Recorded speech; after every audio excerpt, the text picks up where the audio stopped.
let me see if I can fix this.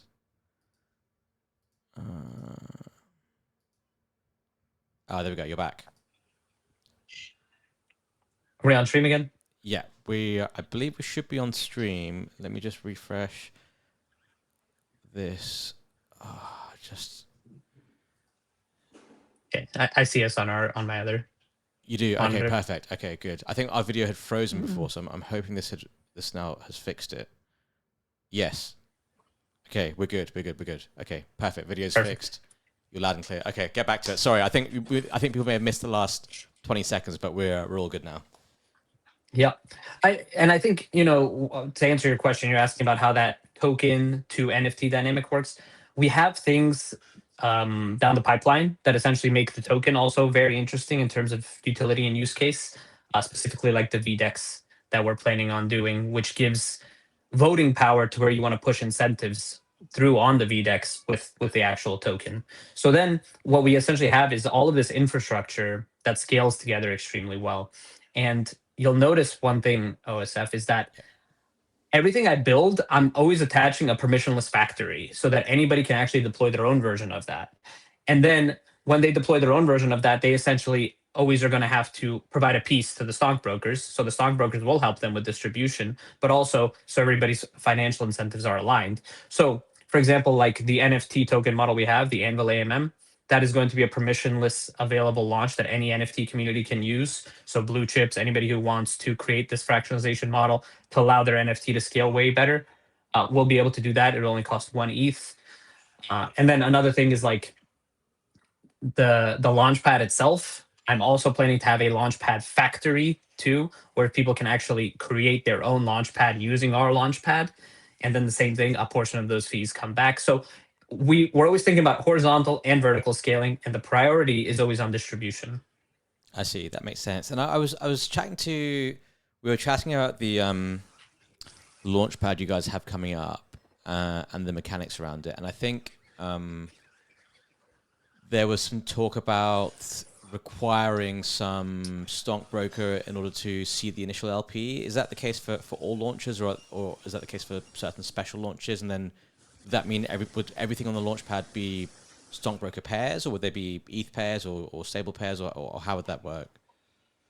Yeah, so you're going to have 3 dynamics. You're going to have the bonding curve-based launches, special projects, and Anvil launches. Anvil are the NFT token pairs. Special projects are unicorn technologies that we find in the trenches and essentially want to help gain distribution. They are required to pair 50% of their LP with stockbroker at launch. And also as part of their revenue model and their tokenomics, a portion of their revenue has to flow back to the stockbrokers as well. So that's required. They have to use our liquidity locker, which does an 80-20 split on all LP fees. They get 80%, 20% goes to the stockbrokers. And then the first part is the bonding curve-based model that we talked about. There you're going to have customizable launches. You'll be able to do stock pairs.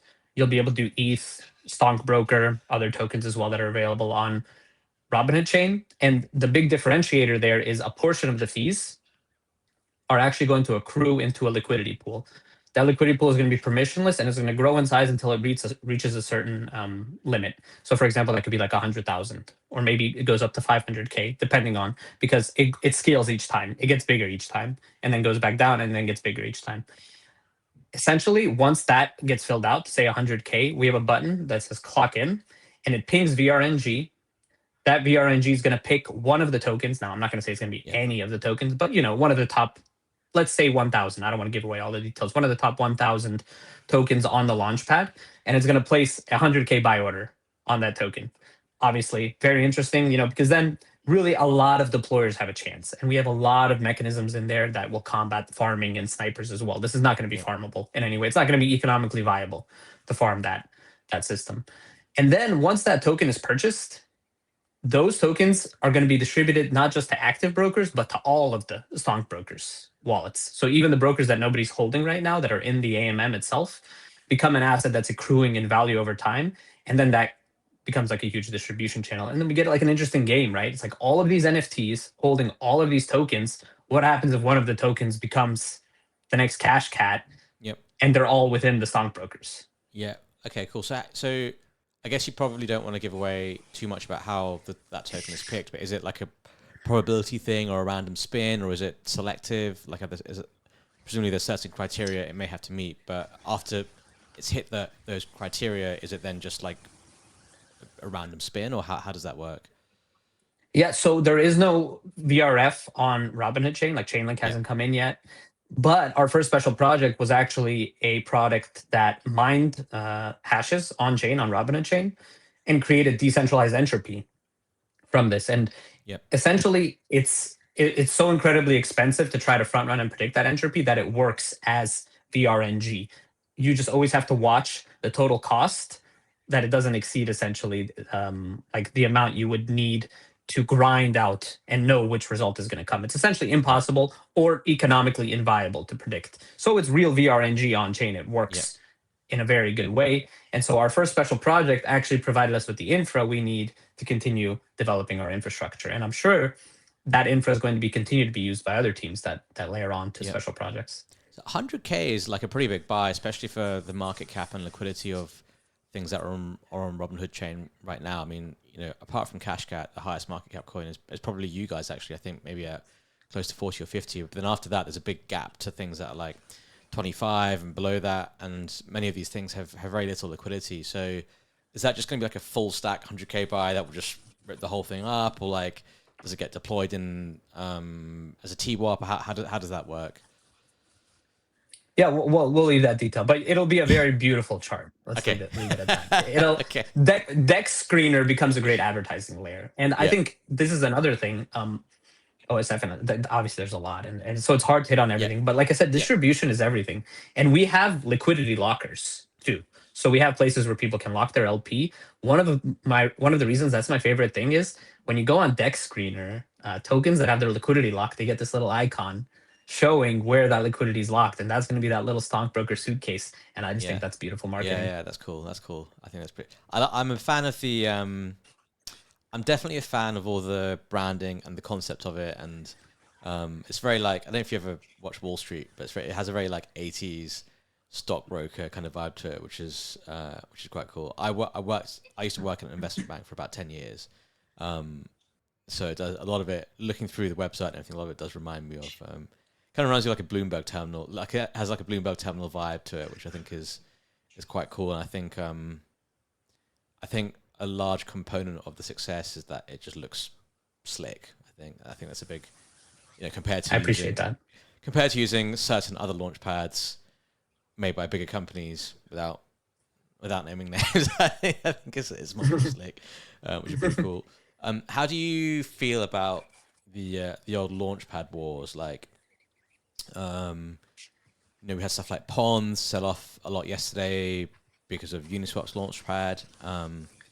The market share game is now changing, where everyone's starting to get a piece of the pie, but it's obviously it's very, very competitive at the moment, and I think I guess people are trying to figure out what's going to be the winner out of all of it. Like, what makes you think stockbrokers could potentially have a shot at being one of the winners of that big lot that's competing for it? Yeah, I don't think a launchpad itself is a moat. Obviously, you see how many are deployed. Yeah, It's so product isn't the mode. Like I said, it's distribution is the focus. And my belief is that if the best tokens come out of the stockbroker's launchpad, the best Robinhood chain yeah, memes or special launch tokens, that'll give people more reason to go there to launch. Like on Solana, if you have a good idea, if you have a cracked idea and you want to do a meme coin style, you're going to pump fun. People see that suffix at the end, and we will have. I can give you that alpha. We have a special suffix too for all tokens launched from our launchpad. nice. But this is the thing that you have to focus on, is that people want to deploy where they know they have the best chance to win. And so you have two sides to that. One is you're going to have the most elite distribution you'll have anywhere on Robinhood Chain launching with the Stonk launcher. Number two is that you'll always have a chance, right? If your token does even relatively well, you have a chance of getting hit by the random number generator buy. Yep. Yep. Okay, that makes sense. And then, so okay, let's think about the stonk broker. Let's say I'm someone who's me, which I am myself. Dumb thing to say, but and I think like buying the NFTs and staking them and all that kind of stuff, and also tax considerations of receiving airdrops and that kind of stuff. Okay, the way my day works, I don't have a lot of time to get stuck into an ecosystem. But let's say I want to just buy the stockbroker token and express that as a trade, as the thing that should be bullish on the ecosystem. What do you think are the specific drivers to or value accruals to the token, some of which are clearly playing out given its performance in the last few days, but what are the specific things that I should look at on that front to get a sense of like what's driving price action? For example, when I look at PONS, it's like, okay, pretty easy. It's just fees. 80% go towards buying back the token. That's all I need to really track. Like, if I was to build a stockbroker's token, value input tracker, like what are the things that I should be keeping an eye out to understand stuff that affects the value of it beyond just market activity? Yeah, look, so the special products launches, that the fact that they're paired 50% by LP is a really big deal. That means buy pressure has to circulate through the main stockbroker's token. So that's a DeFi hack that ends up working really well. Yeah. And we'll see a good example of that. There's a mint happening today called Mancer. They're a their second special project launching, and they want to be the DeFi aggregator of Robinhood chain in a lot of ways, like Jupiter is on Solana, providing TWAP, limit orders, and other DeFi functionalities, and then sharing that with their community in a lot of the ways like stockbrokers does. So that'll be a really interesting one to watch today. And shout out to Michael Hirsch, Slopfather. He's the developer behind that. Those are always going to be catalysts because we essentially will always have new technologies and new things coming through, right? So we don't get cold fast. Essentially, is the thing, because you'll know that you can expect something interesting to always come out of stockbrokers, and all of the brokers are very much incentivized to make sure that we pick up the interesting things. They're like scouts, right? Scouting the best basketball players in France and Greece, right? The Giannis at the Kumpos of the world. So we keep bringing those in, and that drives value. Also, you have the token. Value is built in because it's deflationary. Everybody who wants to activate their broker to start participating in rewards has to burn tokens, and it scales with the token price as well. So the token is extremely deflationary. We're getting close up to 19% of those total tokens burned. And that also means that 19% of the NFTs are permanently locked inside of the Anvil AMM because of that functionality. And so I just think all of these things together give us distribution and scaling like exactly what I would expect people hope for with their token investments. Essentially, the system is built for the token to do extremely well. Yeah, okay. That makes sense. I had another question. Yeah, the stuff that we're talking about yesterday, and whatever you're comfortable commenting on. I think we were looking at index, and we spoke about a little bit about it in DMs with regard to the legal side of things. Like, I feel like you guys are a bit more on the middle ground where you're in the gray area, but regulation is Clarity Act, etc., is going in a direction where it should be a lot clearer and a lot easier for you guys. But is that something that you've considered? I guess like the only bit that I was a bit worried about was the airdropping of stocks, but that I guess that happens with the NFTs, and it's not necessarily the token, which is a bit better because they've already said NFTs themselves are not securities. But is that something, like, how much have you guys thought about that, and how comfortable are you taking certain amounts of legal risk, which I think everyone has to take if you want to make it, otherwise that's where the opportunity is. But no, compliance is of the utmost priority. My team, besides myself, is legal, essentially. Oh. So it's partners are legal partners, and that's what they're doing there for, and they're doing their job very well. Yeah.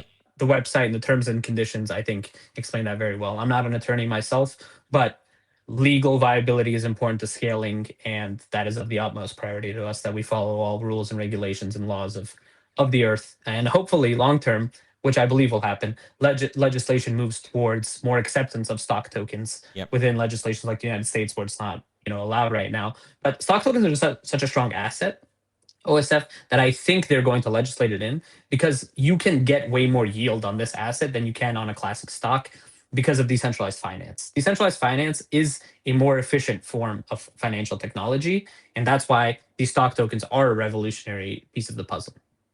Oh shit! I have the stockbrokers screen up. I just see the thing that so the token launchpad is opening up in just over a day. Is that right? Just under 2 days. It's flickering, so anything can happen at any time. Okay. Yeah, I see it. I was like, is it? I see it flickering, and I was like, is that an issue with my my computer or part of the design? But I guess it's part of the design, which is pretty cool. Disconnect the video again. Oh, there we go. Okay, yeah, and yeah, you guys have pretty solid terms and conditions. I looked through that as well. These are the sorts of things I never used to think about. And then when we started Rekt, I was like, fuck, like I have to think about all these things. And then naturally, when you look at other projects, you're like, oh, have these guys thought about these things? Because I do think it gives an indication of how much thought someone's put into the project, or whether they're just kind of like taking a punt. And it's clear to me that you guys have put a lot of thought into this and behind this. I know you have to go soon, but I just wanted to ask if any of the audience have questions, please let me know and I'll try and ask them quickly. But I had one more question for you, which was, what were you doing before this? Like, what made you get into the Robinhood ecosystem? Is this an idea that you randomly had that grew into something really big, or had you planned this before? Just curious to understand the genesis of stockbrokers itself. Yeah.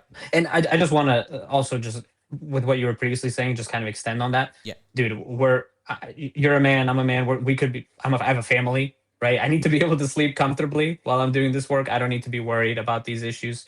So making sure full legal compliance, this is huge. And also for the holders, right? People could be investing into this stuff.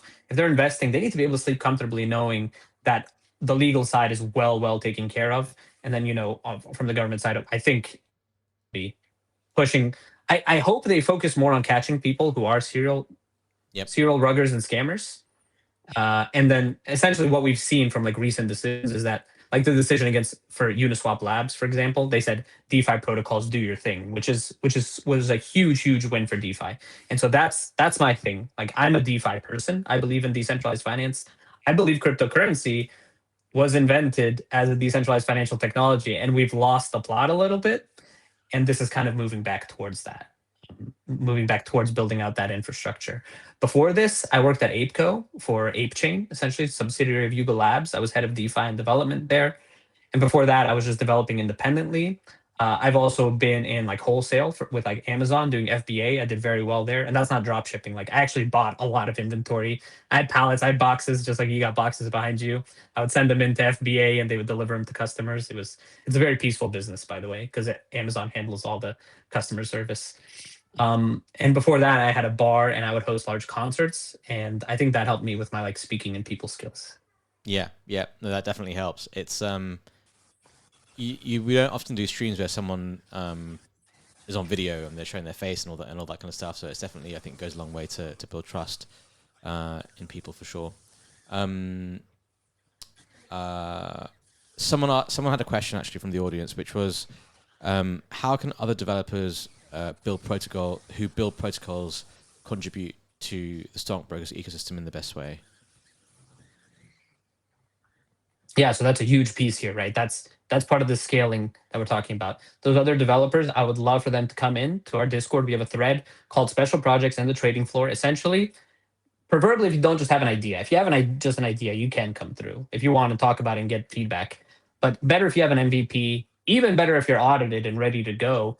Come present it. You drop a video. You talk about your tokenomics. We talk about how we can make it work for you and for the stockbrokers, and then you essentially get in line to be a special project. And long term, this process will be fully decentralized. Brokers holders will have full autonomous control over this process. And what's the overarching goal with it? Is it to build something that's fully decentralized and autonomous and can run by itself, or do you have bigger aspirations for making it larger? Like, what's kind of like the end goal for you guys? Yeah, so we talk about decentralized financial rails, right? And what we kind of don't have is a decentralized, fully functional on-chain technology that works like a Y Combinator, or maybe like early stage VCs, for example.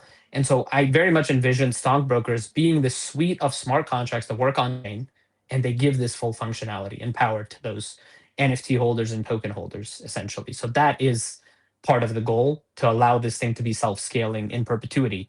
I actually think a founder is a point of failure.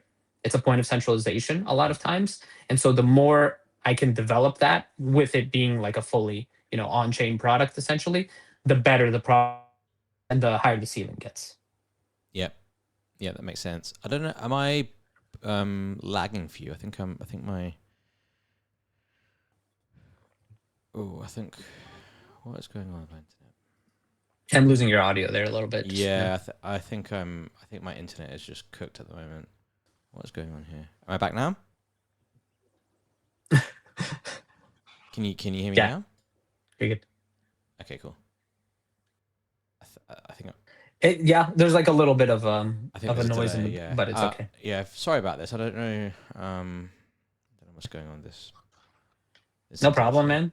man. I'm Cool. sure Well, this won't be our only conversation ever. So yeah, exactly. The good thing is I have this all recorded locally, so I think some people struggled with the stream a little bit. So we'll get this uploaded and get all the clips up for you as well. But cool. I think that sums up all my questions. It's actually I wish I'd spent more time looking at this earlier. I wish I didn't, because I think I was just like, so much to read and understand. But I think it's pretty interesting, and certainly appreciate you coming on and responding pretty quickly to be able to come on the stream, etc. I think I've lost you again, which is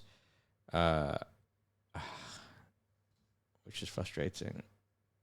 What is going on here?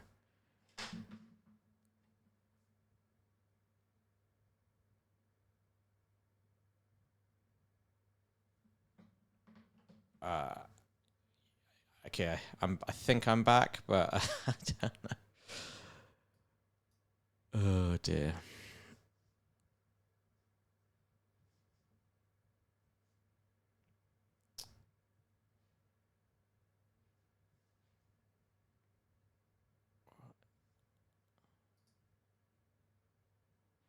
Can you hear me now?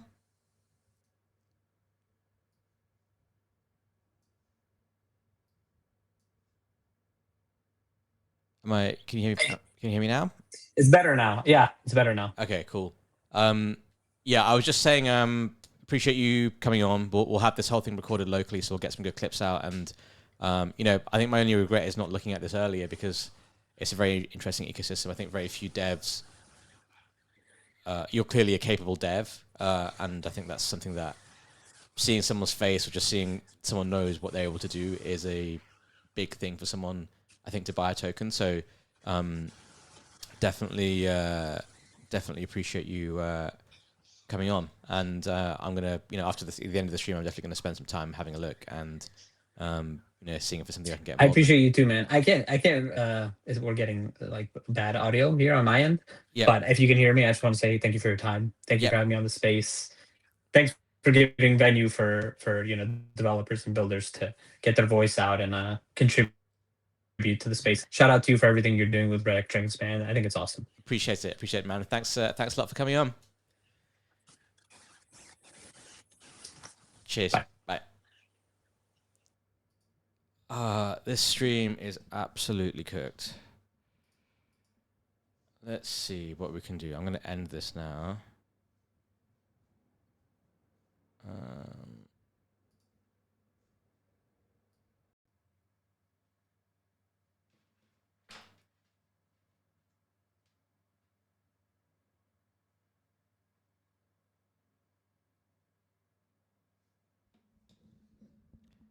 Okay, let's see. I think this is working.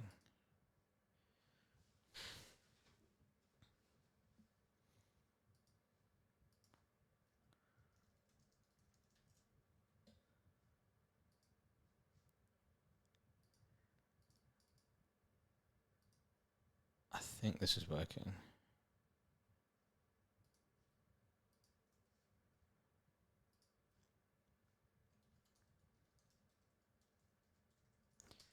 Okay. I think I'm back. Can you guys confirm? But I think this is working now. I think I managed to fix it. There's nothing like a bit of chat GPT to help solve all your life's problems. But man, I think we're back. I seem to just keep having tech issues. It's just annoying. I was fucking around with my VPN and Tailscale and all that today, so I think that fucked up something on my internet. I don't have much longer, but let's chat about things quickly. I thought that was uh,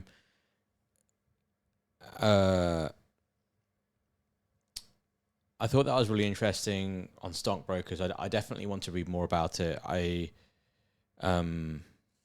As a dev, I thought he was quite impressive. Like he clearly loves the shit, and I do quite rate people coming on, showing faces and all that kind of stuff. You know, when you're into a coin, deep into a coin, you kind of want there to, as I'm sure many of you realize, you want someone to be visible and communicating every day and doing shit every day. I think that's a big part of like holding something, and I think often why people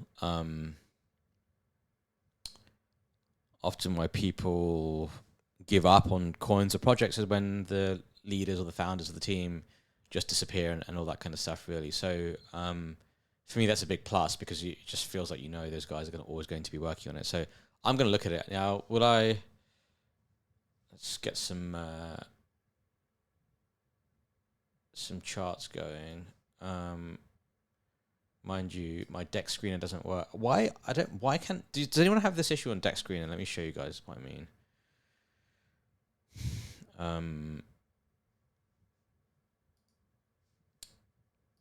If I type in stockbroker here, oh, it does work now. So maybe I did have some deep internet problems that are now fixed. Yeah, I don't know if I would. I'm going to wait and see, but it's on my radar. I think I would say the community, the Rekt Markets community has convinced me to take a serious look at this, and it's definitely on my radar. I think it's very interesting. I'm going to spend a bit of time to read about it and learn it. I don't think I'm going to get involved with the whole NFT staking stuff, but if I can just buy this token, and if this token can do well, if the platform does well, to me it's interesting. I think so. It's definitely worth having a look at. If we talk about markets and stuff real quick, I'll talk about stocks very quickly. Look, SanDisk had bad numbers. Well, they didn't have bad numbers. That's wrong. They had really, really good numbers. I think some of the guidance was a little bit weaker than expected. And it's not even like it was weaker than expected. I think, you have analyst expectations for guidance, and people are kind of hoping that the guidance is above expectations.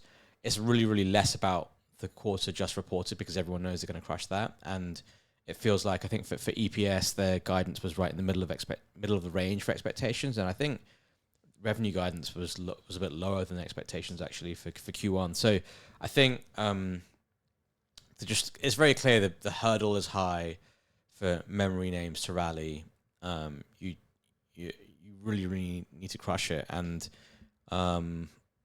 we've just seen another sell strength sort of moment for the market. So I'm flat. I'm flat all stocks. I sold everything this morning. Probably sold it a bit too early. I didn't get these prints here. They definitely bounced off the lows. But for me, I'm back to kind of just being cautious on equities here.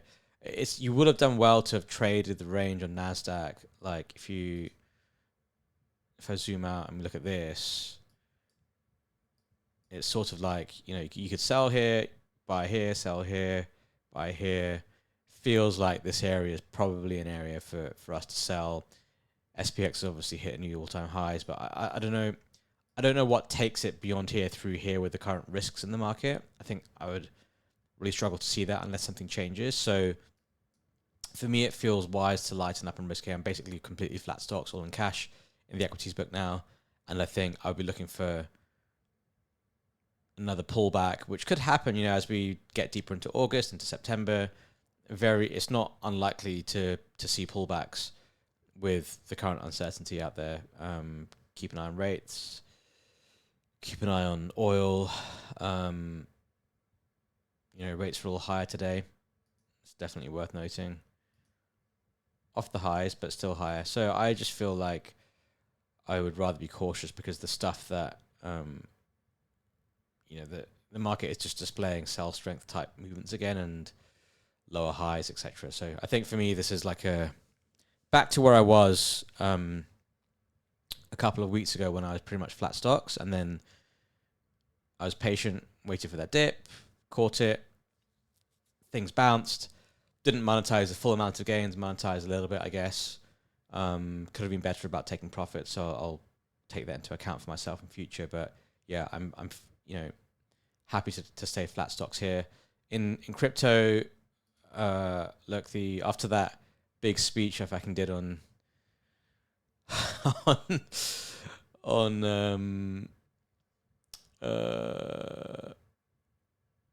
where is it? On PONS yesterday, we obviously got destroyed.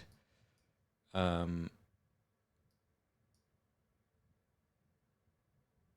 got destroyed after the Uniswap launched. It was just a launchpad. Uniswap literally did a launchpad. Crazy. I mean, look, it's a free market. Anyone can do what they want. No one owes anyone anything, right? And I see Tom's comment was, the new Uniswap launchpad makes the PONS trade more risky and not as straightforward as now, in my opinion. I have to say, the move Uniswap has made feels like a stab in the back for the PONS community. I agree. Like, it's a free market and you can do whatever you want. And I'm all for that. But it was just the way they were co-marketing it, They're like so much co-marketing of it. Uniswap saying PONS is for the family and all that kind of stuff. And then turning around and, fucking doing their own thing. So to me, it's a bit like, it's shit form, you know what I mean? Like, I get it. We all do stuff, but it's what we would call, and where I'm from, being a shit lad. You know what I mean? Like, you all go to the bar, it's 3 of you, a couple of you buy a round of beers, and then by the time it's the third guy's round to buy, he's like, I've got to go. That's shit lad behavior, and I think it's shit lad behavior from Uniswap. But markets are markets. There's no room for just being a good lad all the time, right? And that's what's happened. So from here on, I think the good thing for me is there are 2 positive things for me, I think, from this. The first thing is that, and I'll see if I can find the tweet, is you're able to earn much more, it sounds like, as a creator, from launching on a great X isn't loading, fucking great. But you're able to earn much more as a creator from launching on PONS than you're on Uniswap, to the tune of about 14x. If technology for me worked and I was actually able to load X, I would show you the tweet, but I can't, obviously, because my shit doesn't work. So if you look at the fee structure, I believe 70% of fees are for the creator for PONS, and then 30% go to the protocol, of which 80% go towards buying back the token. And then for Uniswap, it's the other way around. It's 25% go to the creator and 75% goes to Uniswap. I think that 75% does go towards adding liquidity. I'm not sure on that. I have to check, but it's quite a big difference to how much you can earn as a creator. And I'm hopeful that narrative continues to allow people to keep launching on PONS.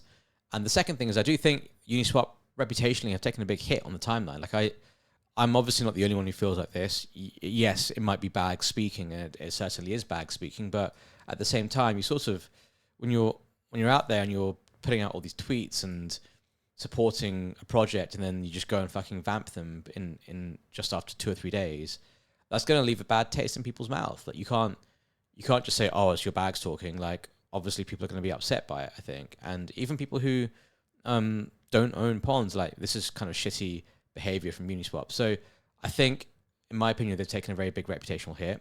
Not only that, I think, don't get me wrong, the website was shit. Like, you all tried to, first it was delayed by multiple hours. Secondly, you go onto pools.trade, it was laggy, it wasn't really working. Third, it's almost like a carbon copy of PONS, right? Like, it's so the website is so similar. Like, there's barely a difference, and it just feels like in this age of people having the ability to use AI and being able to vibe code, they're able to ship things very, very quickly. And don't get me wrong, like, everyone's doing it, but if you're a big organization like Uniswap and you're just vibe coding or making a really shit effort at a launchpad just to get fees and then vamping other, you know, grassroots projects out there. It's just like it's a shit narrative. I think it's a shit story. It's a really, as I said, shit lad thing to do, and that's what's happening. So I'm kind of hopeful. For me, that I haven't sold any. I mean, I've sold a little bit of my PONS to. I sold 5K worth of PONS of a 100K position. I still own 5 million tokens, but I sold a little bit of that to gamble on something called Chowder, which is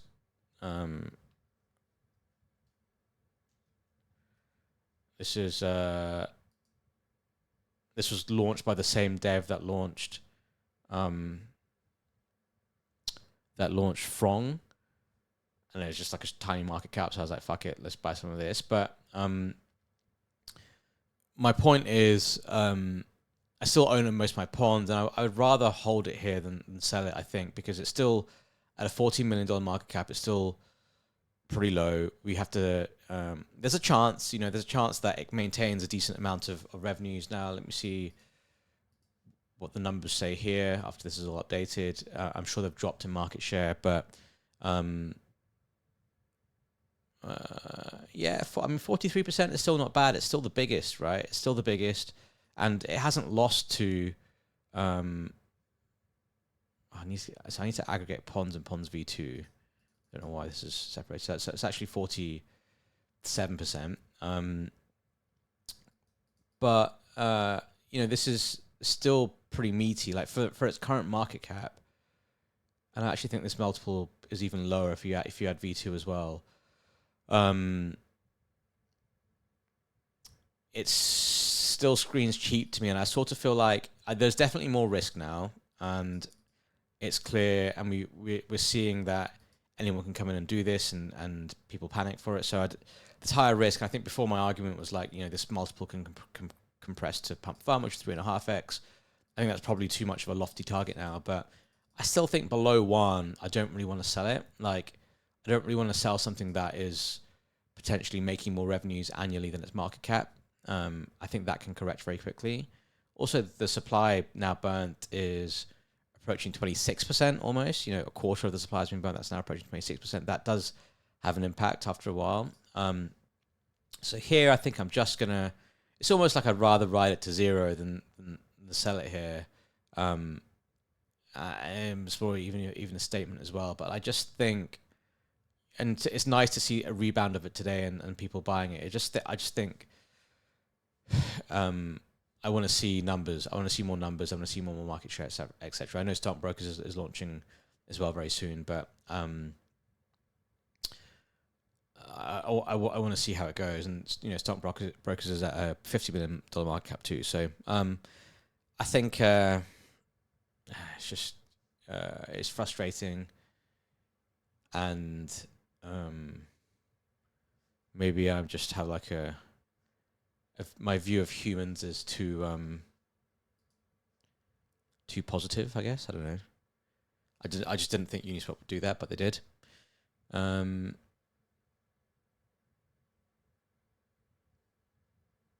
But I think it's better to hold on to it. I think the other thing worth mentioning actually is CashCat.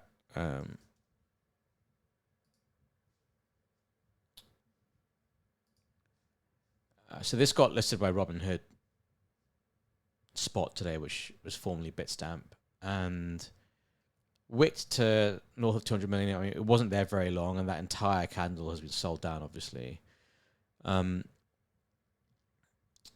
I do think this is really bullish for Robinhood as an ecosystem because people are making comparisons to Base, but they listed this pretty quickly. Like, this token is what? I guess it's just over a month old, but they did list it pretty fast. It is showing support for it, and it's showing support for its ecosystem. And if you look at all the coins in Robinhood, this is $116 million market cap. It was at north of 200. Everything else is like between 20, 30. I'm not even really. There's like one coin that's at 50. There's a couple more in the 20s and 30s, and everything else is at like a 5, $7 million market cap. So I think it should re-rate the entire ecosystem higher, and I do think we'll continue to see on-chain activity and Robinhood increase, and I do still think this is where you kind of want to be focusing your attention on. I don't see any other opportunities out there where stuff's at single-digit market caps on something that has the backing of an institution like Robinhood, and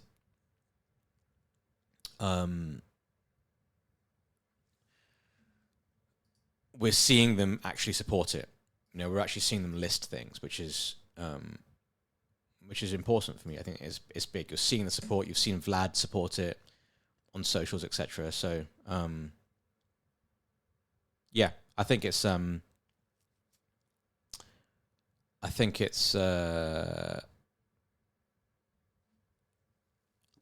place to focus on still. I do think it's the place to focus on still. And I do think it's one of those things where if you just stay involved, eventually a great opportunity comes up and you can do it really well. So,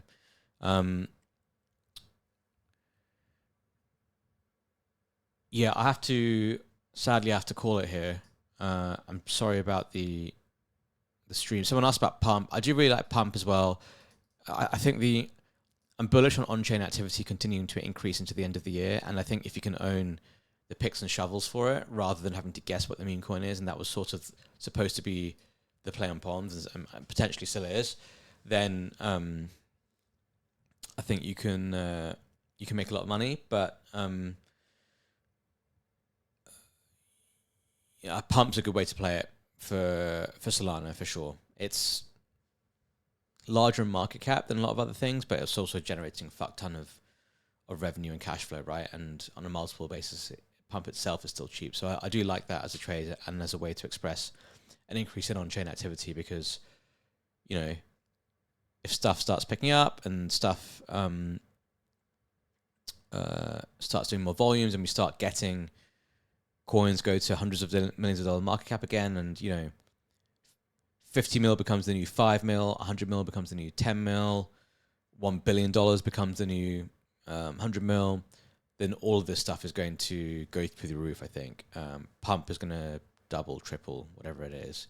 And if you can just, if there is a launchpad that continues to maintain market share, then on Robinhood and that stuff goes crazy, it can do well. It's like PONS could become 5th place market share, but if the overall pie increases substantially, then it can still go a lot higher, right? And for me at $14 million market cap, it's just like you're kind of almost at zero, right? If you just zoom out and think about growth, you're kind of almost at zero. And for me, it feels like it's worth holding still. So I'm going to call it there. Apologies again for the internet issues that I had, but I do believe they're fixed. And I'll see you guys again tomorrow. Have a good one.